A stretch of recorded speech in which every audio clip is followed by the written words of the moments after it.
In today's video, I'm going to teach you how to send pictures on TikTok DM.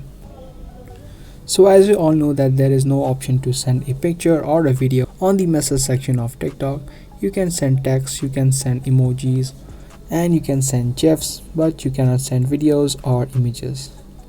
Now the only way that you can send a photo message on TikTok is that you need to post a photo to your profile as a TikTok first, like so. Here you can see I've just posted a TikTok photo on my profile.